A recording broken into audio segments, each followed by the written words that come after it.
Dear Deputy Minister of Housing and Social Service, Cairine MacDonald, I am a single mother on welfare and I appear to be dealing with a communication problem.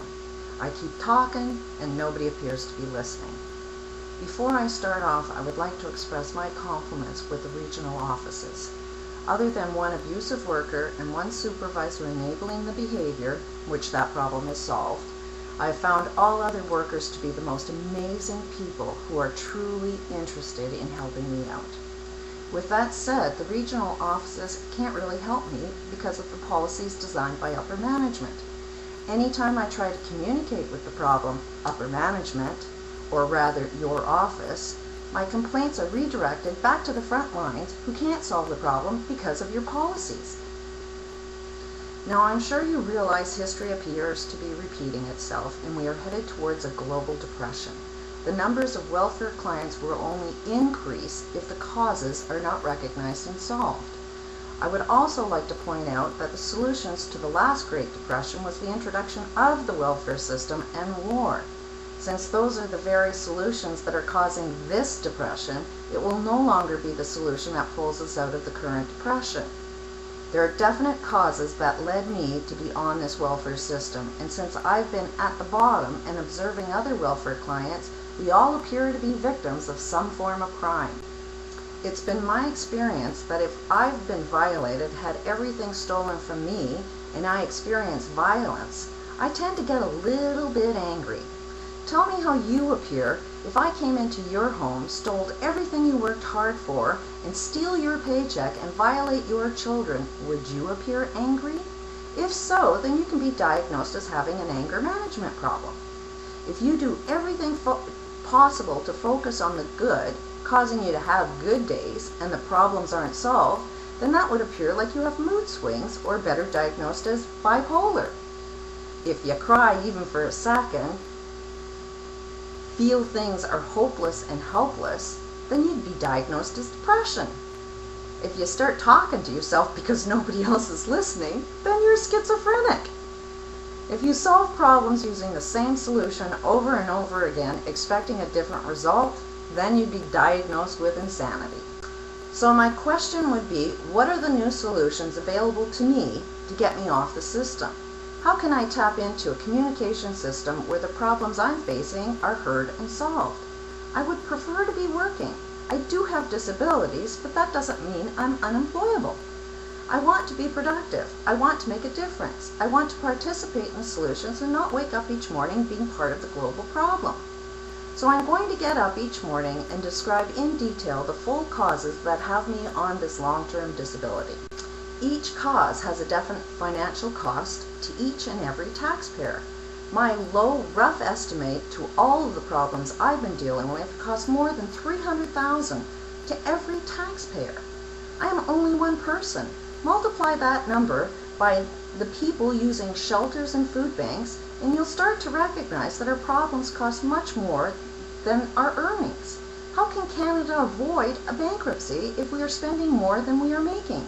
Solving problems is much more cost-effective, but one has to be willing to actually solve problems. You can't solve any problem if you can't understand the cause. So to fill my need to be productive, I will wake up each morning and put together YouTube videos detailing each and every problem with a financial cost to Canadian taxpayers. I would prefer to get paid for my knowledge and offer solutions should your office be interested in giving me an actual paycheck rather than a welfare check. There are real solutions to mental illness, addiction, and disabilities, but one has to be interested in solving problems first. I am very familiar with the criminal code, and I have no problems pointing out the criminals who are breaking the law and getting away with it. Some of these people are police, politicians, judges, and lawyers. This is going to be a hard pill to swallow, but it's time we face the problem in order to solve it, or everyone will be experiencing a depression this globe has never seen before. The only way out of this is to solve problems and stop putting blinders on, hoping the problem will just go away.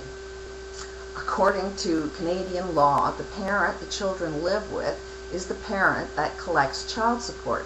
Please explain to me why welfare is financially supporting me and my last child, while the father, who earns a very high income in the oil field, is collecting $100 per month from me for the child that doesn't live with him. I thought it was a mandate to go after child support. According to government laws and regulations, I'm owed more than $130,000 in back child support from 2001. Please explain to me why the father of my children does not have to pay his fair share of income tax.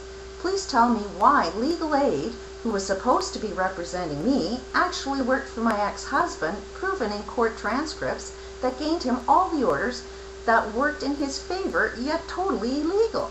Please tell me why this is a common story that can't be told because us victims are dealing with anger management problems. Would you be angry if this happened to you? Do you think a father should financially support, feed, and clothe his children, or do you think that's the job of every other good-paying taxpayer? Collecting even a small amount of what is owed to me would get me off this system. Yet time and time again, your offices don't want to follow policy. I am not looking to collect back support. I would prefer to earn my own income. I needed those funds when my children actually needed food each day. Now that they have grown, those funds are no longer required. However, this is a common problem, and the days of believing mothers on welfare are lazy and want the easy road is coming to an end, and the reality that fathers living with the beliefs, if you leave with nothing, must come to an end. Now, I would like to encourage other mothers on welfare to create their own videos and explain the challenges they are facing. If this should happen, then the solutions would not be to arrest and jail all criminals, because we simply can't afford that solution. There's way too many criminals. The only thing available is to actually break this cycle so it never happens again. Now, I suspect this video will be offensive to those who are guilty, and it will probably be deleted, but that will be only another reflection that the problems are being suppressed and not solved. If this should happen, that will be my next video, and that will be posted over and over with as many accounts needed until it's heard. This problem will not go away even if you kill me. There's way too many of us.